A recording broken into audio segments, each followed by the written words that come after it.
Genetic চিকিৎসা নেওয়ার পরে এখন কি অবস্থা তোমার? এই 2016 সাল থেকে এর ভুক্তভোগী এবং অনেক পেরেশানি, অনেক কষ্ট ভোগ করছি। যার ফলে যে ব্যক্তি আইবিএস রোগীর আক্রান্ত, সে যদি এর থেকে কামব্যাক করে, আসলে সেই বুঝতে পারবে যে আসলে কতটা ভালো লাগার, দুনিয়ার কোনো কিছুই তার তো আর ভালো লাগে না। তো রোগটা থেকে আলহামদুলিল্লাহ আমি যখন অনেকটাই এখন রিকভারি করে ফেলছি, সব কিছু যখন খেতে পারি আলহামদুলিল্লাহ অনেক কিছু ভালো লাগে। আমার কাছে আমি কতদিন মাংস খাইতে পারি নাই, ভাত ভালো কিছু খাবার খেতে পারি নাই, কতদিন খেতে পারি না, তো এখন খেতে পারছি, আমার কাছে খুবই ভালো পাওয়া। এখন তুমি দুধ বা চিনি দিয়ে খাবার এগুলো খেতে পারো তো? হ্যাঁ, আমি আলহামদুলিল্লাহ এখন সবই খাই।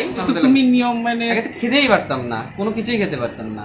আচ্ছা, এখন তুমি সব খেতে পারো? এখন আলহামদুলিল্লাহ সবই খেতে পারি। মাংস খেতে পারো? মাংসও খেতে পারি। আমি বাড়িতে আসছি, গতকালকে মাংস খাইছি, আজকে সিমাই খেয়েছি। সিমাই তো চিনি দেওয়া, চিনি তো আমি নিষেধ করি, তারপরেও খাই এখন। আচ্ছা, তারপরে দুধ তো খেতেই পারতাম, এখন সাহস হয়ে গেছে, আমি সবকিছুই খাই। এখন আইবিএস কোনো রোগ না এরকম? আইবিএস আসলে কোনো রোগ না, কারণ বিগত দিনের অভিজ্ঞতা তো আমার কাছে তাই হলো। কিন্তু আসলে তো এটা তো আইবিএস তো তুমি অবশ্যই জানো যে আইবিএস কিন্তু ভালো হওয়ার না, এটা বলাই হয় সারা জীবন। আসলে ভাই, আমি তো আগে বিশ্বাস করতাম না যে এর থেকে আমি কোনোদিন মুক্তি পাবো। যে অবস্থা তৈরি হয় এবং যেরকম মানসিকতার পর্যায়ে চলে যায়, আমি তো দেখেন, আমি 50 জায়গা যাওয়ার পরে আপনার কাছে আসছি। আপনি তো বিশ্বাস করেন, আমি 1.5 লাখ টাকা খরচ করার পর আপনার কাছে আসছি। আমার কাছে একটা কনফিডেন্স চলে আসলে আমার এটা আমি থেকে মুক্তি পাবো না। 50 জায়গায়? 50, আমি পাবনা থেকে শুরু করে রাজশাহী পর্যন্ত, যেহেতু রাজশাহীতে থাকি, অনেক জায়গায় গেছি আমি। কবিরাজও দেখছি এবং ইউনানি দেখছি, বিভিন্ন, আসলে না বলি, কিন্তু আমি অনেক জায়গায় গেছি। তো আপনার কাছে আপনার কথা মতো চলছি, ধৈর্য ধরে থাকছি, আল্লাহ তাআলা মাফ করছেন আমাকে, আলহামদুলিল্লাহ। সবচেয়ে বড় ব্যাপার হয় অ্যাংজাইটি ব্যাপারগুলো, দুশ্চিন্তা। হ্যাঁ, মানসিক সমস্যা হইলে বা কিংবা দুশ্চিন্তা করলে আমি দেখছি বেড়ে যায়, এটা অনেক বেড়ে যায়। এখন তো দুশ্চিন্তা সেই তুলনায় কি অবস্থা? অনেকটাই কম আলহামদুলিল্লাহ। আমার তো আগে পরীক্ষা বাদলে, শুধুমাত্র দেখা যায় একাডেমিক পরীক্ষা বাদলেই আমার আইবিএস বেড়ে যেত, অনেক বেড়ে যেত। আমার ঘন ঘন পেশাব হইতো, কিংবা খাওয়া দাওয়ার প্রতি একটা উদ্বিগ্ন অস্থিরতা কাজ করতো, ছোটাছুটি করতাম। তো সেক্ষেত্রে আলহামদুলিল্লাহ এখন অনেকটাই এখন আর তোমার রোগ নিয়ে আমি আর টেনশন করি না। সবচেয়ে বড় বিষয়, আমি নিয়ে আর এখন ভাবি না। আচ্ছা, আমি আগে সবসময় এটা নিয়ে গবেষণা করতাম, এখন এটা নিয়ে আমি আর ভাবি না। কারণ তুমি তো অবশ্যই জানো যে যারা বলে যে আইবিএস ভালো করে দিলাম, এটা তো মিথ্যা কথা। কারণ সাময়িক একটু ভালো হবে, এটা তো তুমি বাস্তব অভিজ্ঞতা। এখন কিন্তু আমি বলছি যে এটা ভালো হবে, কারণ আমি মূল জায়গায় বলছি যে আমি জিনকেই টার্গেট করে ওষুধ দিচ্ছি জেনেটিক্যালি আরোগ্যের জন্য। অর্থাৎ আমাদের জিনগুলো যে কারণগুলোতে মিউটেশন হয়, ওই কারণের আলোকে আমার জিএম গুলো দেওয়া। এবং দেখো, ওষুধ ছাড়াই আসো আলহামদুলিল্লাহ। হ্যাঁ, আমার এটা ভালো লাগে। আমি কত ওষুধ খেতাম, ওষুধ খাইতে খাইতে নেশা হয়তো, তো না খেলে ভালোই লাগতো না।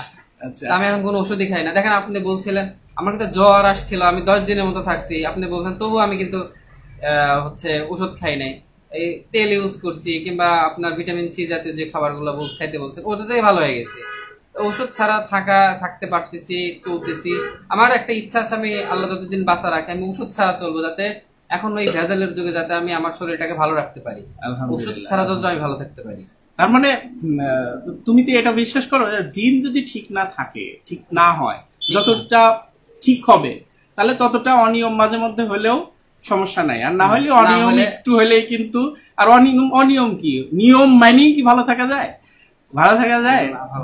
আচ্ছা, আমি তো তোমাকে চাইছিলাম যে লাইভটা তোমার মুখটা দেখাবো না, কিন্তু তুমি তো বললে যে সমস্যা নেই, এটা দেখলে আমি বলি কি, আইবিএস এমন একটা রোগ, আমি দোয়া করি যে কোনো আমার শত্রুরও যেন এই রোগটা না হয়, শত্রুরও যেন এই রোগটা না হয়।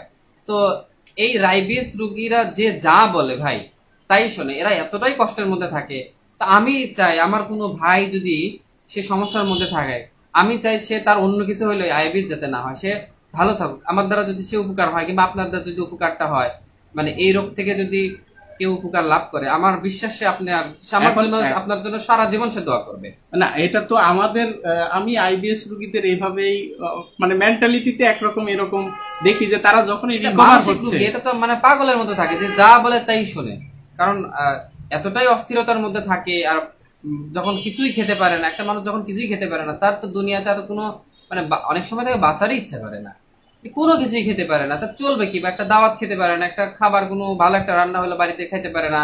অনেক বন্ধু বান্ধব, ফ্রেন্ড সার্কেলের সাথে দেখা হয়, খাওয়ার জন্য অফার করে, অনেকে রাগ করে, ডিনাই করলে রাগ করে, কিন্তু সেখানে আবার বাধ্য হয়ে খাওয়া লাগতেছে। এই যে একটা অমানসিক মানে একটা পরিবেশের মধ্যে নিজেকে ঠেলে দেওয়া, না খাইতে পারে না চলতে পারে।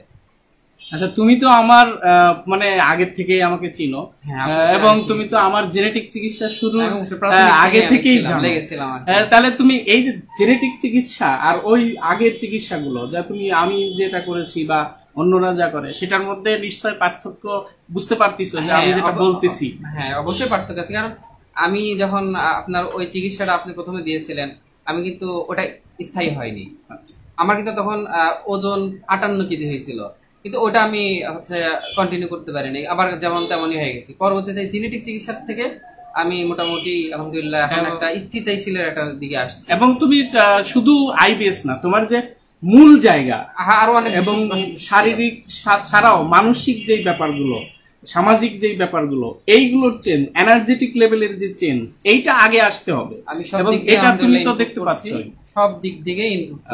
তুমি এখন এই জেনেটিক হোমিওপ্যাথি চিকিৎসা আমার যে আবিষ্কার, এটা সম্পর্কে তুমি কিছু বলতে চাও মানুষকে উদ্দেশ্য করে? আসলে মানুষ এটা কি ভাই, আমি আপনার কাছে থাকছি, আপনার চিকিৎসাটা নিয়েছি, আপনার সাথে আস্থা তৈরি হয়েছে। আমি তো অস্থির একটা মানুষ ছিলাম, দেখেন এত জায়গা ঘোরাঘুরি করছি, উপকারটা যদি না পাইতাম আমি অবশ্যই আমার মতো আপনার কাছে লোক থাকার মতো লোক না, আমি অন্তত না।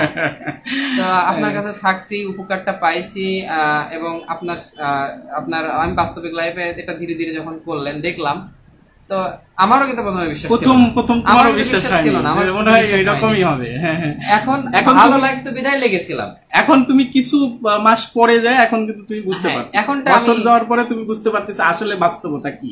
এই যদি আমার খারাপ হয়ে যেত হয়তো আমি হয়তো অন্যদিক চলে যেতে পারতাম, কিন্তু আপনার সাথে এই যে লেগে আছি, যেহেতু বেনিফিটটা পাইলাম, এর সাথে থাকতে থাকতে ভালো হয়ে গেলাম, এবং এখন তোমার বিশ্বাস আসছে। এখন বিশ্বাস আসছে, কিন্তু আইবিএস রোগীরা মূলত কোনো কিছু সহজে বিশ্বাস করতে চায় না, কারণ তারা ওই যে সবাই আশ্বাস দেয় এবং বলে যে ভালো করে দিয়েছি, কারণ তারা 1 মাস 2 মাস খাওয়ার পরে সেই ভালো তারপরে তো আসলে যার কাজ তাই, কারণ জেনেটিক্সে তো ক্ষতি করতেছে, উপকার তো আসলে হচ্ছে না, জাস্ট উপশম।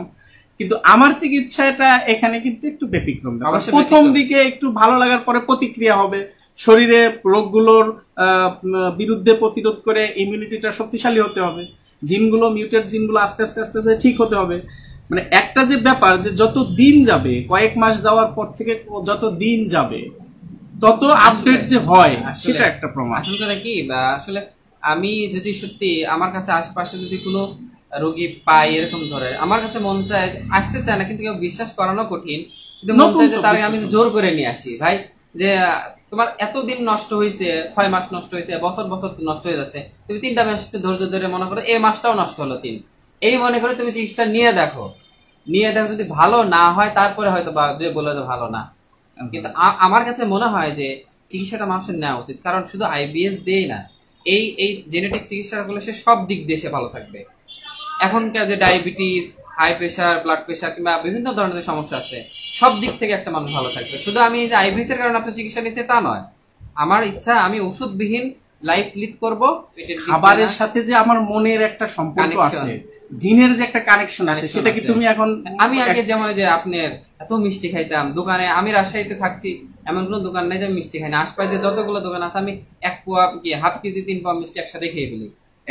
এখন কি তোমার এরকম খেতে মন চায়? এত বেশি চাহিদা ছিল, কিন্তু এখন এই চিকিৎসা নেওয়ার পরে আমি দেখছি আমার চাহিদাটাই ওইভাবে নাই, আমি বুঝতে পারি না, কিন্তু পরবর্তীতে আমি বুঝলাম যে মানুষের ভিতরে যখন জেনেটিক্যালি ভাবে যখন মানুষকে অন্য খারাপ খাবারের প্রতি আকৃষ্ট করে, তখন মানুষের নিজেকে যতই বলুক ধৈর্যশীল, ধৈর্য আর থাকে না, সে খেয়েই ফেলে, পরবর্তী সে অসুস্থ হয়ে যায়। তো কেউ যদি জেনেটিক্যালি সুস্থ থাকে, তখন এর চাহিদাই তার তৈরি হবে না, এই যে খারাপ জিনিসের প্রতি আকর্ষণ, এটাই তৈরি হবে না। তো তখন সে নিজেকেই সহজভাবে সে এটা ডিনাই করে চলতে পারবে এবং নিজেকে এর থেকে বিরত রাখতে পারবে, সুস্থ থাকবে। কিন্তু আমার জিন ভিতর থেকে যদি মিষ্টির প্রতি এত তীব্র আকর্ষণ হয়, তখন নিজেকে ধরে রাখা যায় না। হ্যাঁ, ওই যে উত্তেজক, আমি যে বলি উত্তেজক কারণ এবং আমাদের যে পরিপোষক কারণগুলো, অর্থাৎ এক্সাইটিং মেইনটেইনিং কজ, যেমন আমি যেগুলো ভাগ করে দিয়েছি, এগুলো ঘটলেও আগে তুমি চিন্তা করো আর এখন চিন্তা করো, যে আগে ওইগুলো ঘটলে একটু শরীর বেশি খারাপ থাকতো, এখন 1-2 দিন একটু খারাপ লাগলেও ওই পর্যায়ে যাচ্ছে কি না, ওই পর্যায়ে এখনো খারাপ খুব একটা লাগেও না, মানে শরীর বুঝতেও দেয় না তেমন, হালকা পাতলা। আমিও কিন্তু আমার কিন্তু এই রোগটা নাই, আমার আইবিএস নাই, সুতরাং আমি এই কষ্টটা জানি না। কিন্তু তুমি বলতেছো কি যে আইবিএস এমন একটা রোগ যেন একটা আমার শত্রুরও না হয়, এই কথাটা কতটা মানে সবারই এই ধরনেরই কথা যে আসলে এই রোগটা যেন আল্লাহ কাউকে না দেয়। যদি এর ঘাটাঘাটি না করতাম তা আমি বুঝতে পারতাম না প্রচুর মানুষ আইবিএস রোগী, এবং ক্রমান্বয়ে মানে কি বলবো বাড়ছে। অনেকের আইবিএস রোগ আছে কিন্তু সে অনেকের হয়তো জানেও না। তো আমি বলবো যে ভিতর থেকে কিভাবে ভালো থাকা যায় এবং জেনেটিক্যালি কিভাবে সুস্থ থাকা যায়, শুধু আইবিএস দেয় না, সমস্ত রোগ থেকে যেন আল্লাহ তাআলা আমাদেরকে সুস্থ রাখেন। এটা আসলেও অবিশ্বাস্য যে কোন রোগের জন্য চিকিৎসা না করেও সকল রোগী একটা মানুষের শরীর মন সবকিছু যে চেঞ্জ হয়, যেটাকে প্রকৃত হেলদি আসে চলে আসে, সেটা আসলে অবিশ্বাস্য ব্যাপার। দোয়া করো সবার প্রতি, সবার কাছেই কামনা, দোয়া করবেন যেন যতদিন বেঁচে থাকি মানুষকে যেন আরো দ্রুত কিভাবে তার জেনেটিক্যালি আরোগ্য করা যায়, কম কষ্টে যেন করা যায়, এবং যাতে ঔষধ তুলনামূলক যতটা না দিয়ে তাকে রাখা যায়। আমারও তো সীমাবদ্ধতা আছে, আল্লাহ তাআলা যতটুকু জ্ঞান যখন দিবে আমি সেই আলোকেই চেষ্টা। তুমি তো দেখেইছো, তুমি তো বাস্তবে আমাকে আমার এই ডিগবাজিটা দেখলে যে এই কয়েক বছরের মাত্র সময়ের মধ্যে কি আল্লাহ দিল, মানে আমার কোনো কিছু করার নাই, আল্লাহ যখন যতটুকু দিয়েছে তার আলোকে চেষ্টা। ভুল বুঝাবুঝিও মানুষের থাকবে, কিন্তু লেগে থাকলে তার প্রমাণ হয়। হ্যাঁ, লেগে থাকতে হবে। আর এখন তো তোমাদের সময় তো কষ্ট ছিল, কারণ গবেষণা ছিল, এটা অস্বীকার করার কিছু নাই, কিছু করার নাই তো, মানসিকভাবে তারা কিছুতেই সবাই সান্ত্বনা দিচ্ছে, কিন্তু বাস্তবে যায় ঘটনাটা ওই একই হচ্ছে।